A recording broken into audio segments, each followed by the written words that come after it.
De acuerdo, entonces hoy vamos a continuar con el Evangelio de Marcos. Estábamos en el capítulo 14, ya en el versículo 42 nos quedamos la semana anterior. Y bueno, básicamente hoy veamos hasta dónde avanzamos. Sí, la idea como sabemos, la idea no es pues, salir corriendo, digamos, correr así en cuanto a cantidad, sino que más bien lo poco, lo mucho que veamos, lo aprovechemos, pues. De acuerdo, entonces, bueno, estábamos viendo la noche en la que, como diría el apóstol Pablo, la noche en la que el Señor fue tomado, fue capturado, apresado, detenido, como lo diríamos ahora, ¿no es cierto? Y pues la anterior semana vimos todo este tema de la oración, entre comillas, y vimos de paso otro concepto de oración, otro ámbito de la oración, este tema del velar, este tema de que ya venían los que le querían capturar al Señor, precisamente, ¿de acuerdo? Entonces, bueno, si estamos en ese ámbito. Y acordémonos, todo esto está pasando en el Monte de los Olivos, están al frente del templo, está pasando esto con una perspectiva contraria, digamos, opuesta en ese sentido, geográficamente hablando, están opuestos al templo y ahora vienen a capturarle al Señor. Una vez más, el relato ya lo sabemos, ¿sí? Nada más que esta vez quisiera ver si es posible, el Señor nos permite ver algunos detalles que se pueden extraer a partir de lo que ya todos sabemos, ¿sí? Entonces, ¿quién se anima a leer del 43 al 52 de Marcos 14?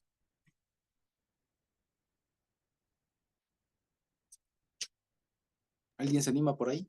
Aquí, ¿Puedo leerlo? ahí estoy. Estevita, A ¿puede ver, ser? ya. Estevita. Ah, ya. Sí, Listo. Listo. Dice del 43 al 50 y... Dos. Ya, gracias. Dice, Gracias. luego hablando él, aún vino Judas, que era uno de los 12, y con él mucha gente con espadas y palos, de parte de los principales sacerdotes y de los escribas y de los ancianos. Y el que le entregaba les había dado señal, diciendo, al que yo besare, ese es, prendedle y llevadle con seguridad. Y cuando vino, se acercó luego a él y le dijo, Maestro, maestro, y le besó. Entonces ellos le echaron mano y le prendieron. Pero uno de los que estaban allí, sacando la espada, hirió al siervo del sumo sacerdote, cortándole la oreja. Y respondiendo Jesús les dijo, ¿cómo contra un ladrón habéis salido con espadas y con palos para prenderme? Cada día Cada estaba día estaba enseñando enseñando y no me y no prendí, me pero es Ahora así, sí. pero es así para que se cumplan las escrituras.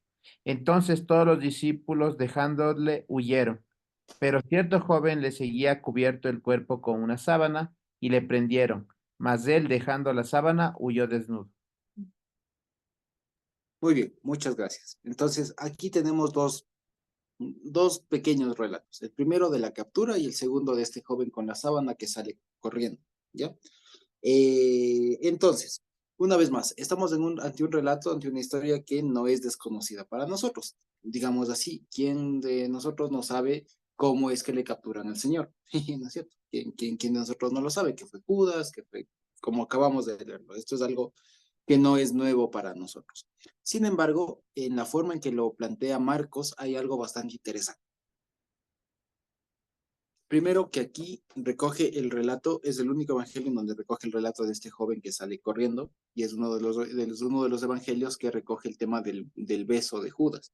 Juan no lo hace, por ejemplo, ¿ya? Y también aquí no da el nombre del que sacó la espada, en otros evangelios sí lo dan, si no me equivoco es Lucas y Mateo creo que también dan el nombre de Pedro, ¿ya? Incluso Lucas, si no estoy mal, da el nombre de aquel al que le cortaron la oreja, ¿ya?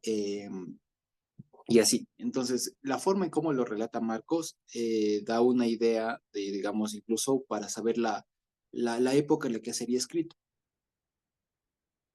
Sí, voy a comenzar desde eso porque es el detalle digamos, más general.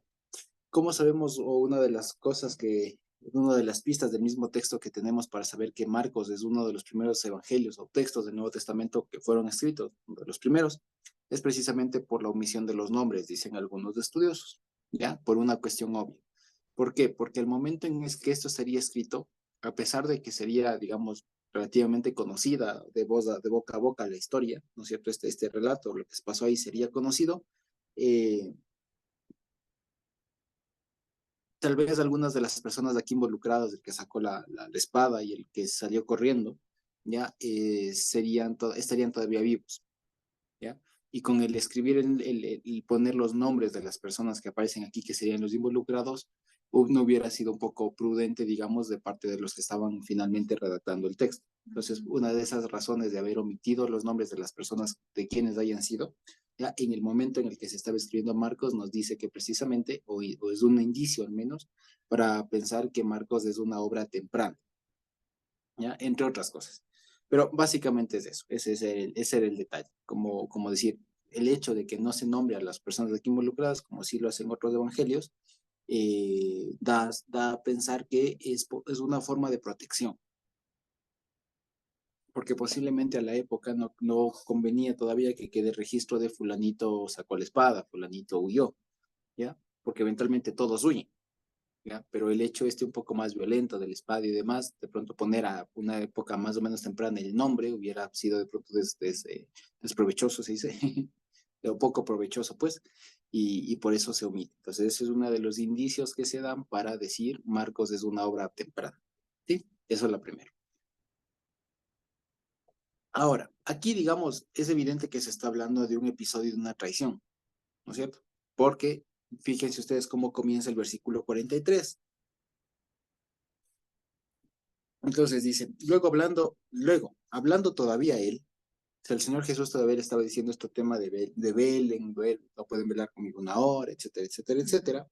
Entonces, mientras todavía estaba en eso, dice, vino Judas, que era uno de los 12, y con él mucha gente con espadas, ¿no es cierto? Y palos y demás, y parte de los principales sacerdotes, de los escribas y de los ancianos. Ok, entonces aquí, por ejemplo, encontré una cosa muy interesante, ¿ya? Para que veamos igual cómo es que a veces se puede dar a pensarla, cómo a veces se puede interpretar o la gente puede interpretar la Biblia, ¿ya? Las personas en general. Y el asunto, fíjense, más allá de ser un relato de una historia, y que uno lo da por sentado, digamos así, ¿ya?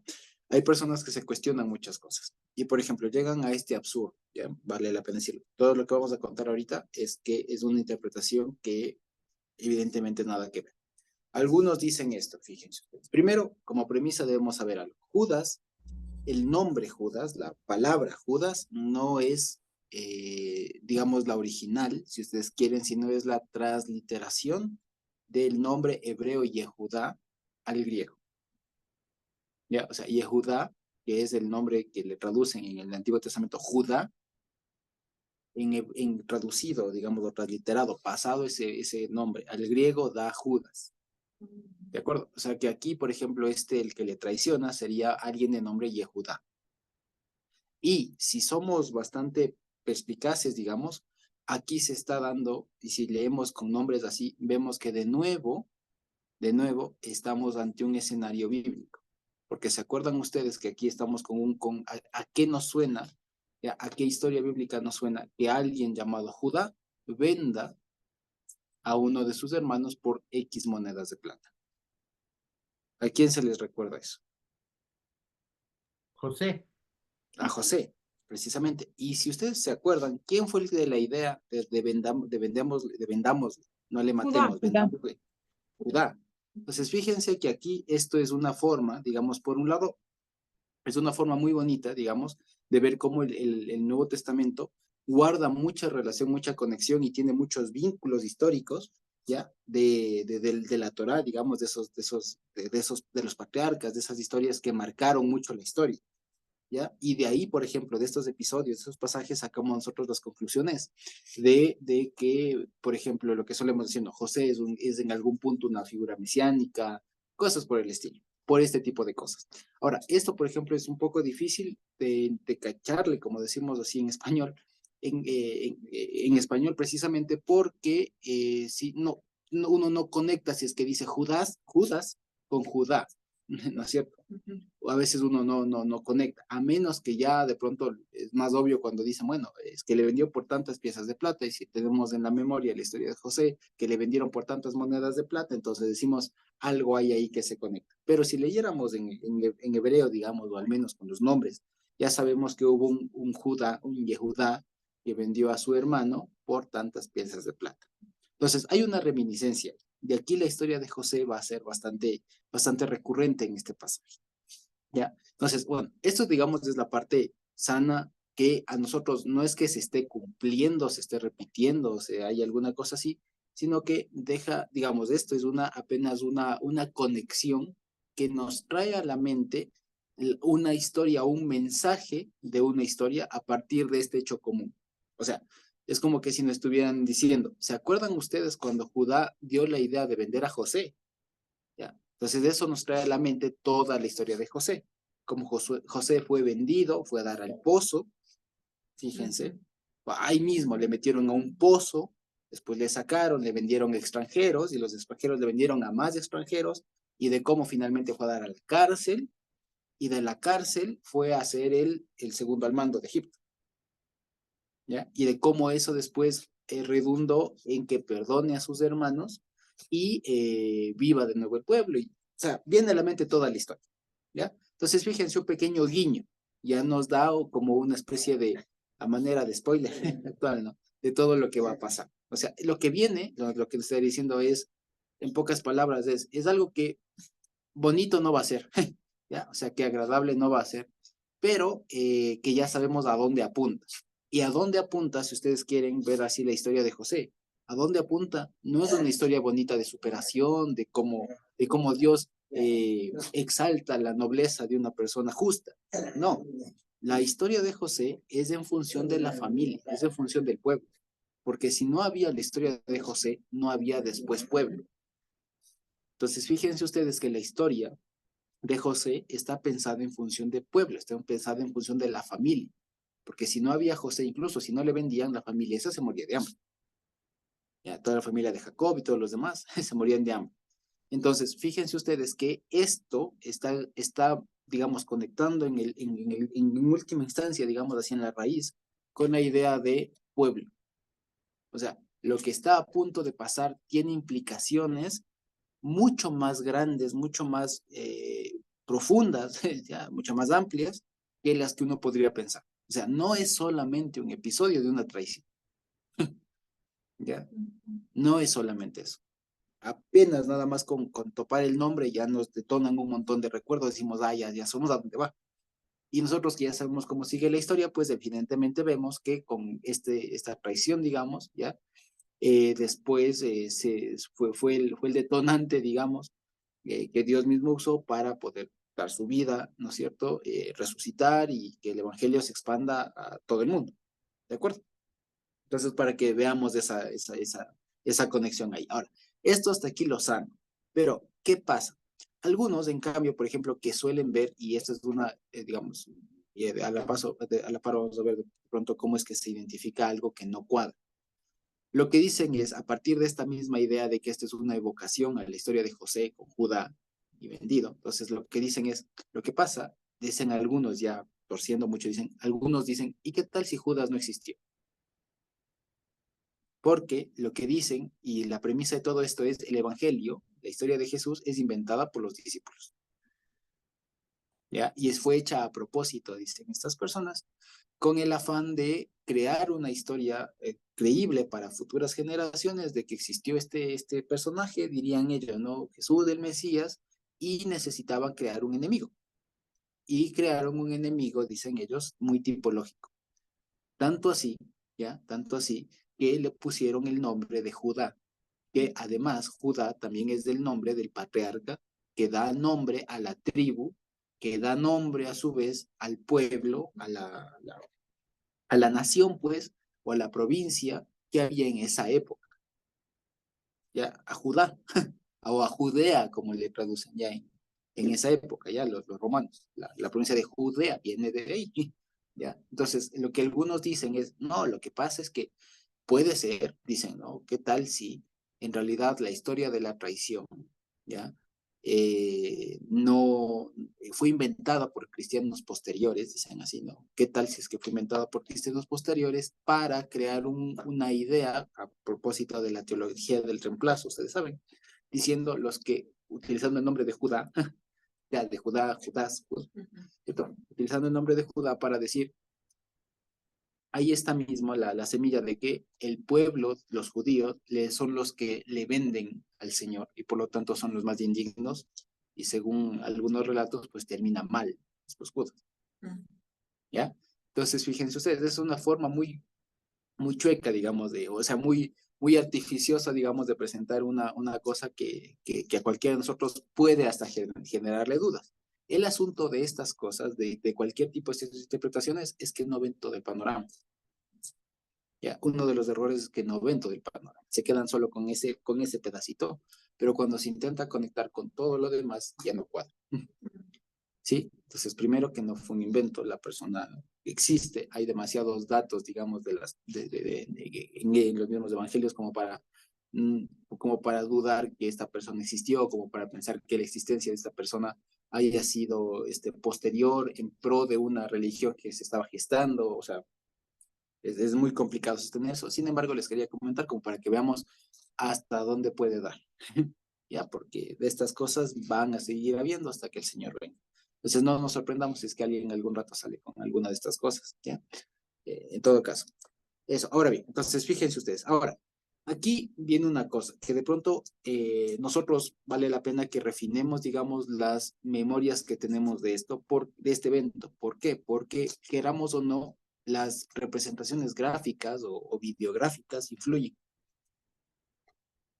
Y dependiendo de la película que ya hemos visto o de la serie, vamos a asociar estos eventos que estamos aquí leyendo con la película, serie o representación que ya hemos visto. O si vimos un drama, alguna cosa, ¿no? Que no soporte, que no vale descartar, pues asociaremos con eso. Entonces dependerá mucho de cómo le interpretaron a Judas, de cómo le interpretaron a los soldados, a la gente y todo lo demás, y según eso nos crearemos el panorama. Pero dejando de lado, hagamos el ejercicio mental de dejar de lado todo eso, ¿no es cierto? Veamos lo que dice. Según Marcos, ojo, según Marcos, una vez más, si comparamos con Mateo, Lucas, hay un poco de diferencias, pero si nos quedamos con Marcos, asumiendo que es el primero, ¿cierto? Que se escribió, veamos qué cuenta y qué se puede ver. Dice así. Entonces, vino Judas, que era uno de los 12, ¿no es cierto? Y con él mucha gente con espadas y palos de parte de los principales sacerdotes y de los escribas y de los ancianos. Y para completar, dice esto, y el que le entregaba, fíjense cómo le ya no le ponen el nombre, ¿ya? El que le entregaba. Ya es una forma muy sutil en la redacción de poner énfasis o digamos de mostrar ¿cómo se dice? Una deshonra al nombre. Porque fíjense, aquí tranquilamente pudieron poner a lo judío y Judas les dijo, pero fíjense cómo aquí la redacción cambia. Y ya arriba nos dijeron Judas, uno de los 12, aquí ponen el que le entregaba. O sea, eso es una deshonra al nombre de esta persona. ¿Ya? O sea, el que le entregaba les había dado señal diciendo, al que yo besare, ese es, captúrenle y llévenle con cuidado. ¿De acuerdo? Ahora, ¿por qué leemos estos dos versículos en conjunto? Porque hay una cuestión. ¿Por qué? La pregunta es, y es lo que más adelante se ve, ¿no? ¿Por qué al Señor Jesús le vienen a capturar, ¿no es cierto? A detener como que si fuera un viladrón en la noche, con palos, con todo lo demás. ¿Por qué? ¿Ya? ¿Y quiénes eran estas personas que estaban rodeadas? Según Marcos, vienen gente delegada de la casta religiosa, básicamente. ¿Ya? De las sectas religiosas vienen gente que se alían con Judas y esos son los que encabezan esta muchedumbre, este séquito, digamos, y van a capturar al Señor. En otros evangelios, en cambio, se apunta que hay soldados romanos, que hay un montón más de gente. De acuerdo. Sin embargo, como les digo, si nos quedamos solamente con esto, fíjense ustedes que aquí Marcos tiene el énfasis de notar lo que les decía, una contraposición, un contraste entre el Señor Jesús y, o más bien dicho, esta pugna que había en el fondo entre el Señor Jesús, su mensaje y lo que representaba el judaísmo de esa época. Entonces, los que tienen lío con el Señor Jesús, según Marcos, no es tanto Roma, sino los principales sacerdotes judíos, etcétera, etcétera, etcétera. Y que no fueron ellos principalmente, sino que fueron una guardia, digamos, una guardia privada, por así decirlo, que según entiendo en la época había una especie de guardia civil, ¿ya? Y también una guardia, digamos así, de los sacerdotes. Que eso explicaría por qué es que Judas tiene que darles una señal de quién es el Señor Jesús. Además también, ¿por qué se explica esto de darle la señal de al que como que si no lo hubieran conocido?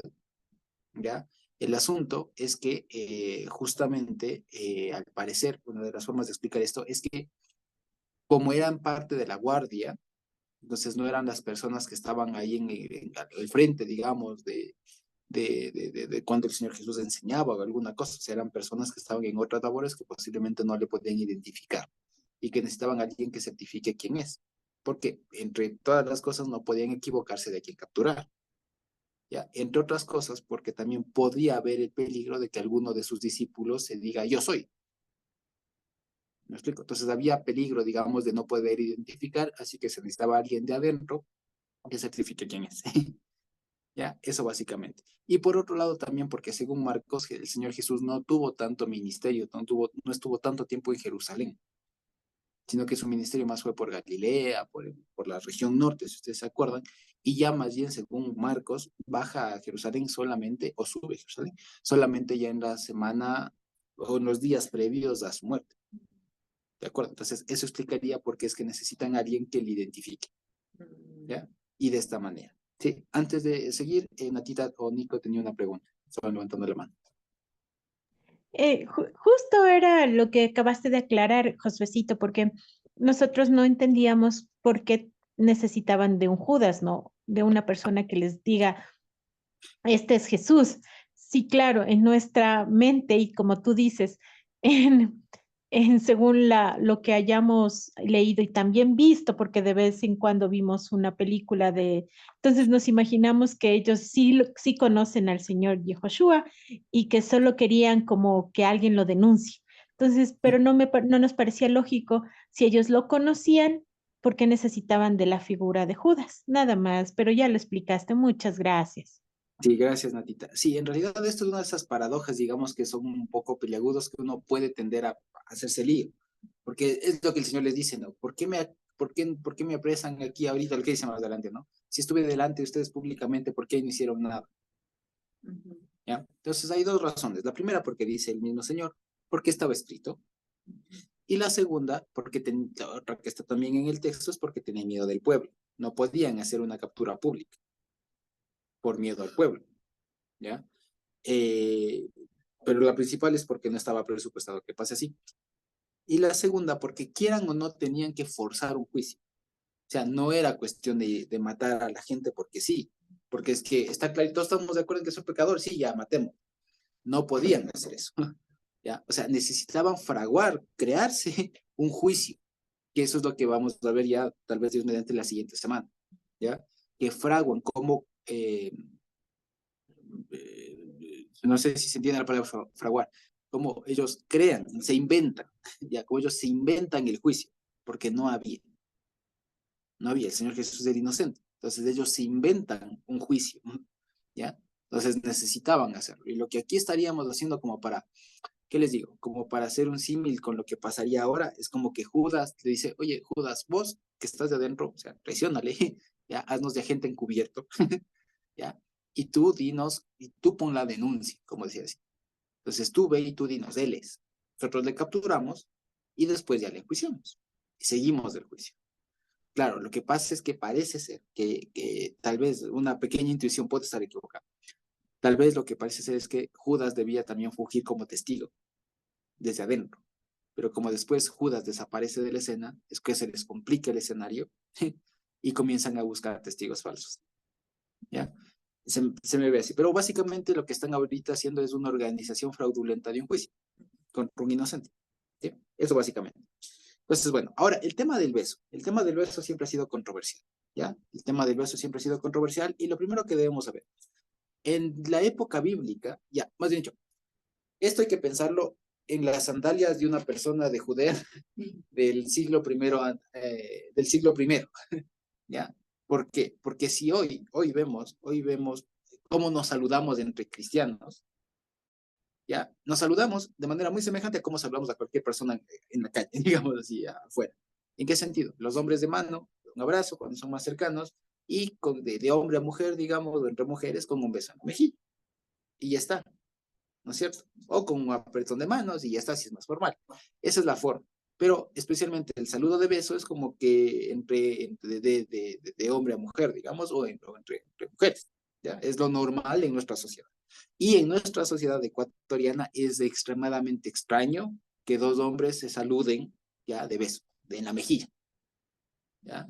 Pero si vamos, sin ir muy lejos, si vamos nomás de acá abajito a Argentina, pues resulta que los amigos se saludan de beso, o sea, en la mejilla, obviamente, ¿ya? Y en otras partes de Europa también y demás. Entonces, depende. Entonces, para que veamos cómo es que puede jugarnos un poco en la percepción de esto, ¿ya?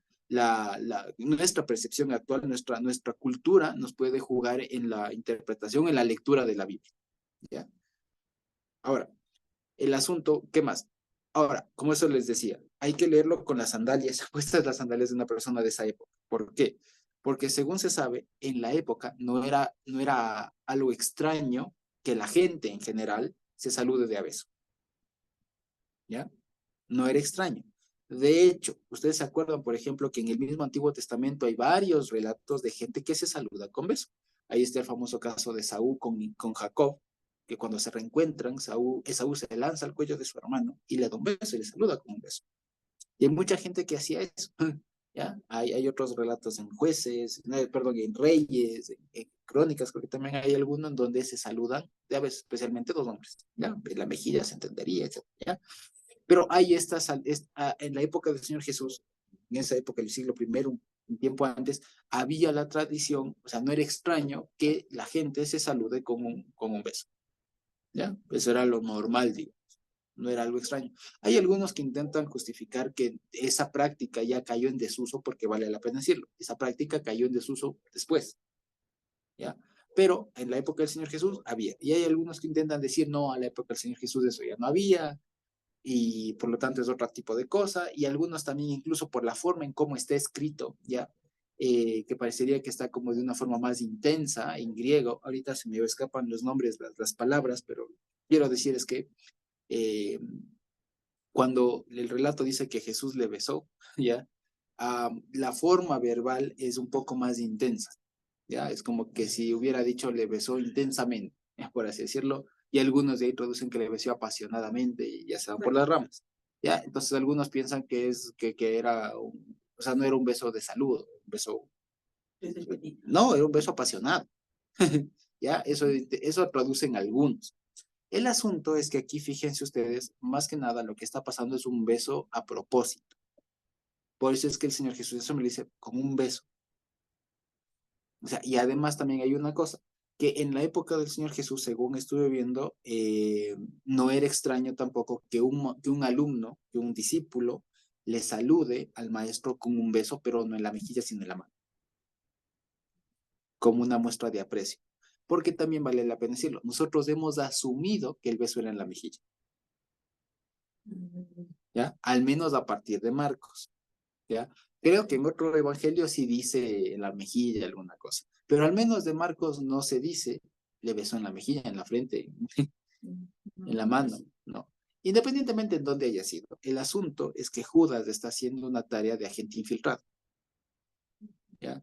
Y lo que él está diciendo, lo que él está haciendo es al que yo le salude de una manera diferente, ese es, ¿ya? Entonces ellos, o sea, si ustedes se fijan, lo que está haciendo, ya les digo, es una tarea de un doble agente. Es un doble agente este Judas, porque a la par que se identificaba con uno de los 12 que hace pocas horas estaba comiendo en la mesa con el Señor Jesús, se sale de esa cena y se va a traer a todo este séquito. Entonces es un doble agente, ¿ya?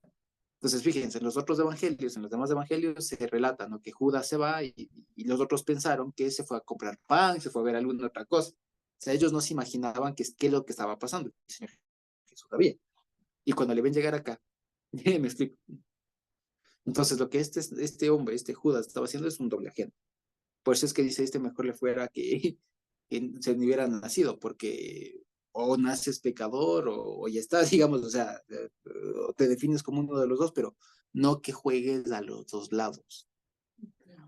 Y eso es lo que llama la Biblia. Este es el típico ejemplo de un tibio. O sea, este es el típico ejemplo de un tibio. Exacto, el que sirve a dos señores, a la plata, al dinero, a las riquezas y intentaba seguir al Señor así. Entonces, fíjense ustedes, este Judas no es otra cosa sino un tibio, ¿ya? Pues lo que la Biblia define un tibio. En fin, entonces básicamente eso. Y dice, y le besó, en donde sea que haya sido, ¿ya? Y lo que sí es que le besó de manera intencional, porque, como les digo, estaba haciendo de doble agente. Entonces, lo que necesitaba era un acto que identifique y que, digamos, en la forma de proceder de estas personas se configure el tema de delató quién es, ¿ya? Porque lo que estaba pasando, como les digo, era el inicio de un juicio. Por eso van con toda la guardia. O sea, la muchedumbre que va no es de gente enardecida. No, lo que están yendo son, como decir, policías. O sea, lo que sería una especie de guardia civil o de guardia de los sacerdotes, pero una suerte de policía está ahí. No está yendo la muchedumbre, la gente, el pueblo. No, no. Aquí está yendo una especie de policía que va a capturar un delincuente.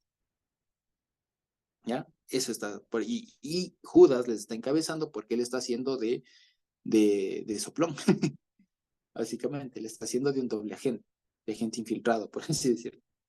¿Ya? Y aquí se revela que él siempre estuvo del otro lado y que se estaba jugando a los dos aguas y ya. Y bueno, entonces eso dice, ¿no? Entonces le echaron mano y le prendieron.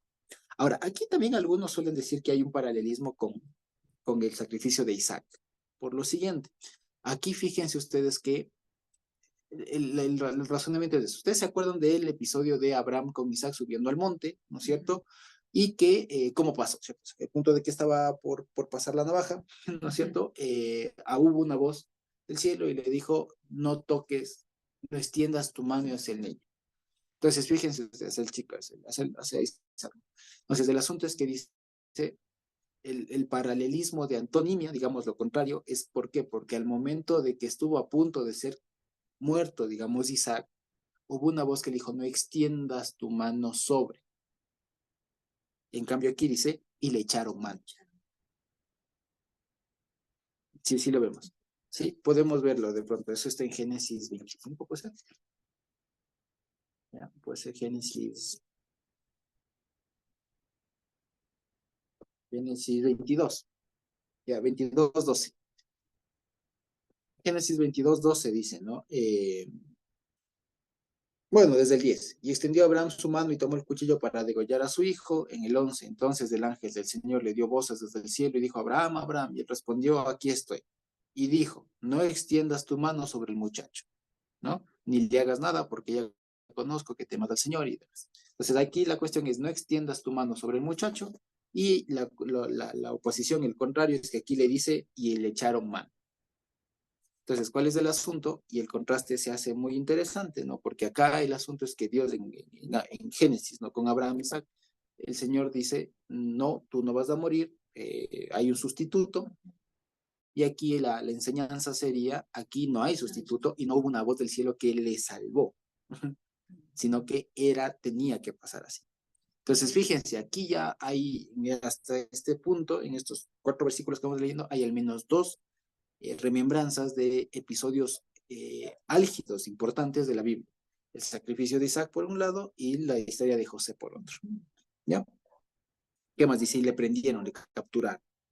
Dice el 47. Entonces, pero uno de los que estaban allí, sacando la espada, hirió al siervo del sumo sacerdote cortándole la oreja. Y aquí también los comentaristas y los estudiosos se dan unas vueltas, ya, porque no se sabe quién es. Primero que el relato de aquí de Marcos, una vez de Marcos, no dice quién es. Hubo quienes especulan que pudo haber sido uno de los de la multitud que, como que decir, se rebeló, digamos, ante esa captura, intentó hacer algo. Pero, cotejando con los demás evangelios y demás, se nota que era uno de los 12. Aquí no se dice, como veíamos hace un tiempo, no se dice quién, seguramente fue Pedro, ¿ya? Que fue el que ejecutó esta obra. Aquí no se dice igual qué pasó con la oreja, que después en Lucas, si no estoy mal, dice que le restituye y todo lo demás, pero el asunto es ese, ¿ya? Entonces dice, bueno, entonces le corta la oreja. Entonces aquí hay un episodio de alguien que sale violento a querer defender, a querer hacer algo, ¿ya? Y sin embargo el Señor dice, ¿no? Como contra un ladrón, ¿ya? como contra un criminal, entiéndase, ya como contra un delincuente, ya han salido con espadas y palos para prenderme, ya. Entonces, ahí lo que le está diciendo es, ustedes me están considerando, o sea, se dan cuenta que ustedes me están considerando un delincuente, un vulgar, por así decirlo, malhechor. Ya, o sea, eso es lo que le está diciendo. Me están confundiendo, se dan cuenta que se me están confundiendo con un delincuente, con un criminal. ¿Ya? Eso es lo que les dicen. Y el 49 corresponde y dice, cada día estaba con ustedes enseñando en el templo y no me capturaron, pero para que se cumplan las escrituras. Así dice, pero no esa parte de, pero así es, no pone, solamente dice, pero para que se cumplan las escrituras. ¿Ya? Entonces, fíjense, aquí básicamente hay una cosa. La pregunta es, ¿cuáles escrituras? ¿Ya? ¿Cuáles escrituras? Ah, pero antes de seguir esto, lo del beso de Judas también está en un proverbio. Es este versículo que dice que puede ser Proverbios 26:7 o 27:6, ya me acuerdo. Proverbios 27:6, ¿pueden verle?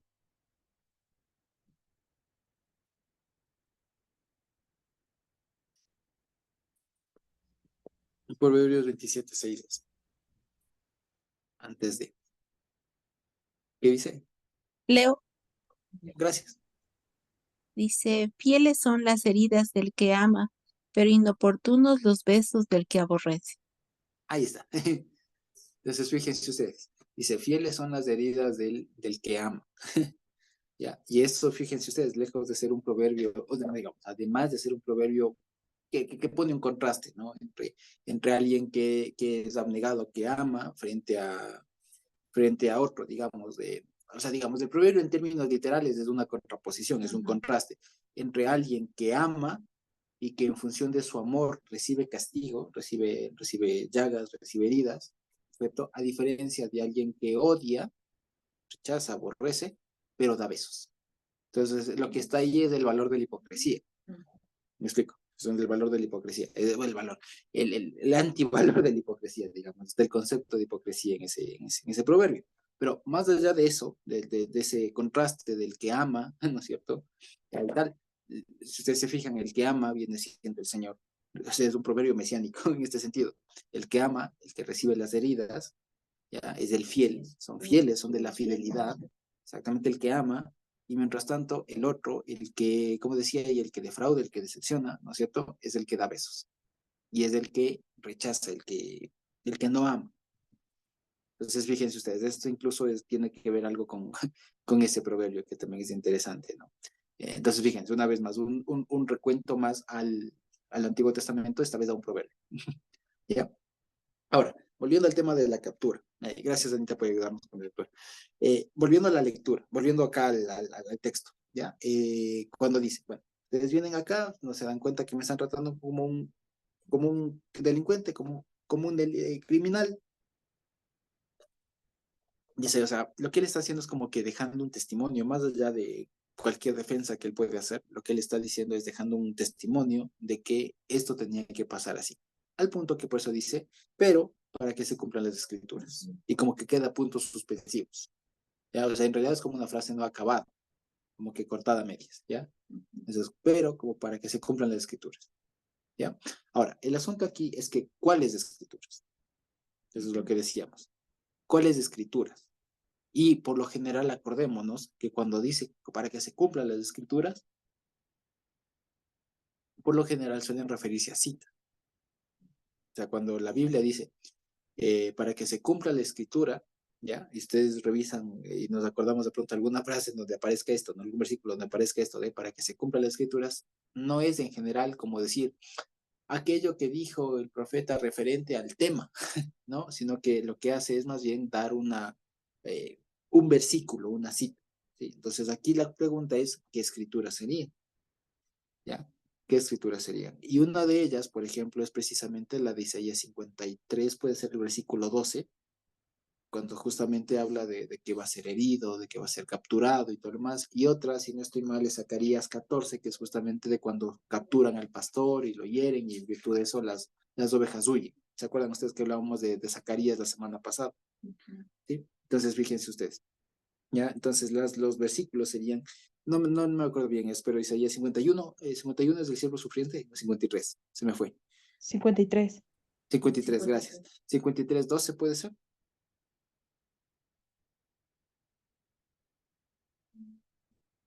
¿Qué dice? A ver. 53, no.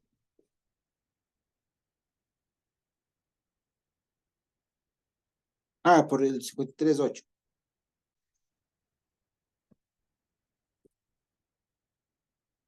Exacto. Entonces, El por cárcel y 5, por juicio fue quitado. También el 5, exacto. Más del herido fue por nuestras rebeliones, molido por nuestros pecados. El castigo, no tanto es el 8, por cárcel y por juicio fue quitado. Entonces, básicamente de eso de la captura. Y también no me acuerdo la cita de Zacarías, pero creo que Zacarías 14:9, por ahí, alguna cosa así, pero ese sí no estoy seguro, por Zacarías es. ¿Ya?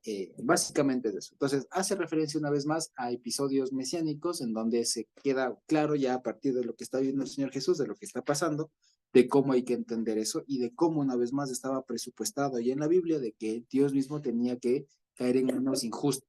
Ahora, ¿por qué? ¿Por qué tenía que pasar esto?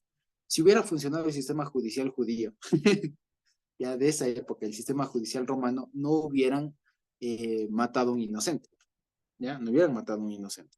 Hubieran dicho como todos, como el Pilato, que tampoco hizo nada, ¿cierto? Hubieran dicho, yo no te encuentro nada de malo. Yo no te encuentro nada de malo. Aquí no hay caso, es lo que nosotros diríamos, ¿no? Aquí no pasa nada. Aquí no pasa nada. ¿Por qué te están acusando? Aquí no pasa nada. Entonces, lo normal es que hubieran dicho, se le absuelve porque no hay acusación, o sea, todo es falso, no hay, y eres libre, ¿ya? Pero el asunto es que más allá de esto, era necesario justo un juicio, ahí está TS7, gracias, Natita. Entonces, era necesario un juicio injusto, entre otras cosas, porque precisamente lo que está pasando aquí es dejar un testimonio de lo que pasa, digamos, entre otras cosas, de cómo obra el Satanás y de cómo obra, digamos, lo que se quería dejar en claro es esta oposición que existe entre el sistema religioso ya de este mundo, que aparenta ser el auténtico, contra el original. ¿Ya? Es eso. Y digamos, lo que se ve además en toda la captura del Señor y en el juicio y todo lo demás, y cuando ya le meten a los romanos, es básicamente eso, que tanto la justicia humana, del secular, digamos así, como la justicia religiosa que aparenta ser la auténtica, están en realidad en contra de Dios. Eso es lo que está diciendo. Y que los primeros que se van a oponer, que ya lo anunció el Señor Jesús antes, ¿se acuerdan? Los primeros que se van a oponer son los de adentro. ¿Ya? Entonces, fíjense ustedes, lo que está pasando acá es lo que el Señor Jesús por un lado ya anunció y por otro lado lo que en el fondo está pasando. Que estas personas no eran los auténticos, o sea, no eran realmente la representación del pueblo de Dios aquí en la tierra. Tenían la pantalla, tenían la careta nada más, pero en el fondo eran tan contrarios como los romanos. ¿Ya? Eso básicamente, por eso le captura y por eso era necesario un juicio injusto y que por otro lado, fíjense, la forma en cómo vienen estas personas, el séquito y todo lo demás, es justamente incluso una burla, ¿ya? Que intenta hacer el Satanás al sistema judicial de Dios. ¿Me explico? Intentaba hacer una burla, una cosa así, ante Dios mismo, digamos, este Satanás, este adversario, al punto que lo hace así, con, con, con guardias, con policía, con un testigo falso y todo lo demás, ante su sistema corrupto y todo lo demás. Entonces es una burla en realidad, es una burla ante todo eso. Y como les digo, es una burla también ante cómo el Señor Jesús actúa, porque no crean ustedes que cuando el Señor Jesús venga, no va a venir a decirle, a ver, ven, Satanás, siéntate, te voy a juzgar. No, le va a coger preso, le va a capturar de donde sea que se esconda ese rato. Ya, le va a coger, le va a hacer sentar o parar ahí, no sé, lo que sea. Le va a tener ahí confesando y cantando todas las verdades. Ya, y le va a tener diciéndole y escuchando él toda la sentencia y ese juicio, o sea, va a estar ahí.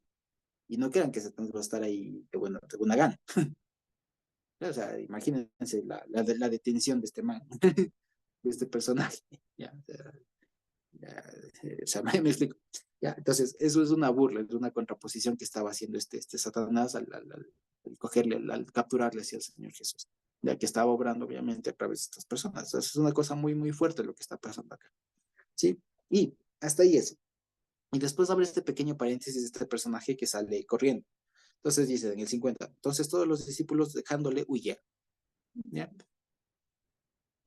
Y dice el 51, pero cierto joven le seguía, cubierto el cuerpo con una sábana y le prendieron. Ya, dice, mas él dejando la sábana huyó desnudo. Ponen ahí. El asunto es que ahí no dice ni sábana ni dice desnudo. ¿Ya? No dice así. El asunto es que no estaba cubierto con una sábana, sino que lo que dice es que estaba cubierto con una, por decir, con una túnica, por así decirlo, más bien holgado, una manta de lino. ¿Ya? Una manta de lino que por lo general, ustedes se acuerdan, por ejemplo, que era muy común en la época, incluso de eso hay una parábola del Señor Jesús que dice, si tienes dos capas, deja una y tal, ya, posiblemente lo que fue aquí era esta capa, digamos, esta capa a manera de cubierta externa y lo que huyó fue en ropa interior, porque cuando dice desnudo simplemente debe entenderse como desvestido, ya, pero no desnudo, sino simplemente que se fue, digamos, sin la cubierta externa, ya, pero no es que huyó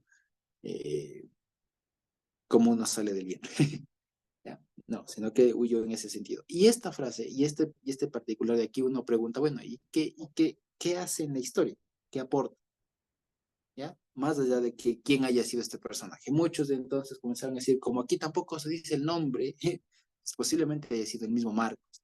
Y la verdad es que no se sabe quién es. La verdad es que no se sabe quién es porque no dice el nombre. Posiblemente las personas de esa época sabían y no hacía falta ponerlo, además era un hecho un poco vergonzoso, ¿ya? Entonces no se sabe quién es, no se sabe quién es, ¿ya? No se sabe quién es, pero esto, ¿a qué evoca? Y eso es lo más importante. No fue puesto porque, no sé, habían dos renglones que había que llenar. Y había espacio todavía en el rollo, entonces dijeron, bueno, ¿qué más cuento? Pongamos esto. No, no fue así, sino que esto fue puesto con algún sentido. Y ahora, preguntémonos, más allá de darnos la intención o digamos, o reforzar la idea de que todos huyeron aún dejando su vestido, ¿ya? ¿A qué nos recuerda esta historia? ¿Se acuerdan de algún personaje por ahí que haya tenido que huir igual semidesnudo? ¿Se acuerdan?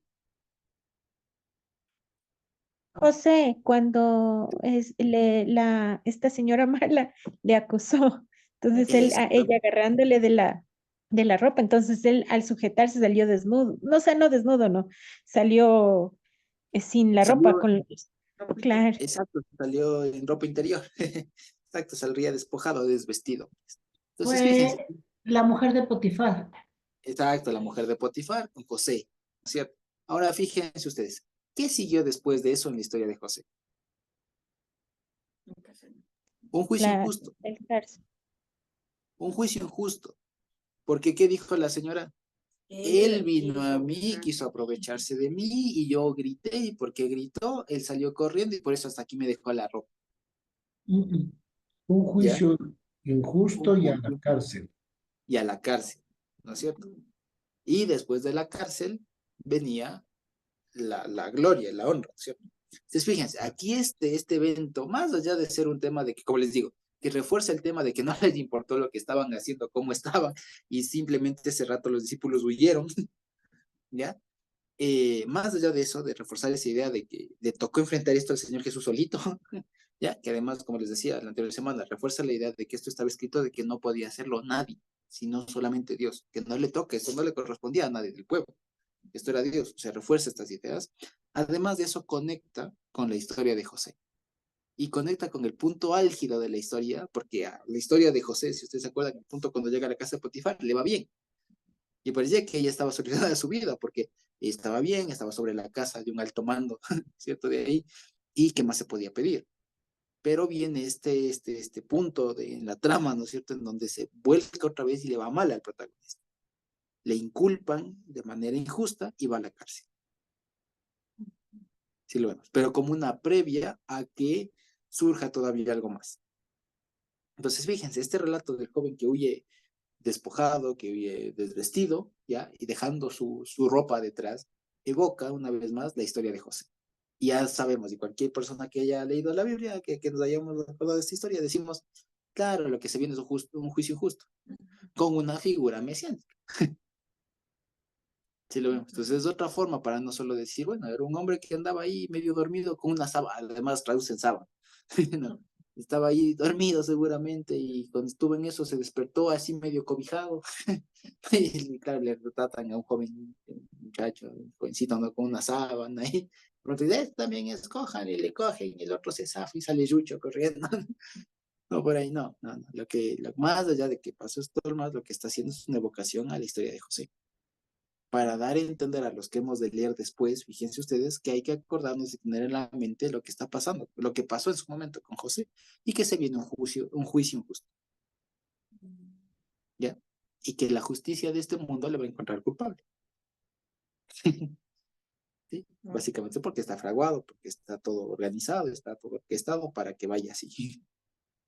Pero lo que también nos debe traer a la mente es que más allá el diablo piensa que está tiene el control, pero en realidad el Señor Jesús, Dios mismo, tenía ya todo presupuestado para que pase así, porque él mismo lo dispuso así, él mismo lo dispuso para que sea así.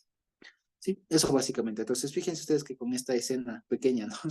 Que parecía que no, que de pronto ya nos lo sabíamos y todo lo demás, y que puede ser controversial el tema del beso, que corrió desnudo y que no sé qué. En realidad se puede ver algunas otras cosas, y fijémonos una cosa más, como les decía.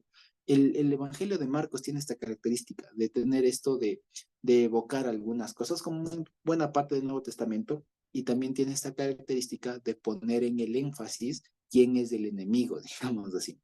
Y el enemigo aquí no era Judas, el enemigo no eran los sacerdotes, no era tal, sino a quienes representaban. Así lo vemos.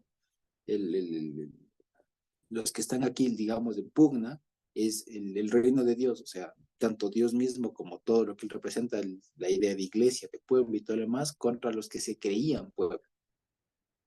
¿Ya?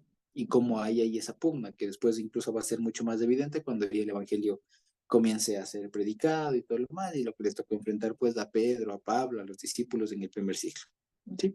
Eso básicamente. Entonces, ¿qué les parece si quedamos hasta ahí? Y a la siguiente semana podemos ver este tema de Jesús compareciendo ante el Sanedrín y la negación de Pedro y de pronto alguna otra cosa más. Y estamos ya, fíjense ustedes, a un poco menos de 3 capítulos, 2 capítulos y piquito de terminar ya el libro de Marcos. Sí, entonces no sé si tenemos preguntas por ahí de lo que hemos visto ahora, y si no podríamos ir terminando la grabación.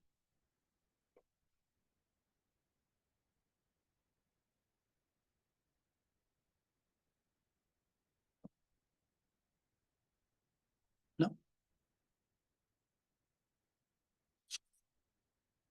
¿No? Ok, creo que no, entonces.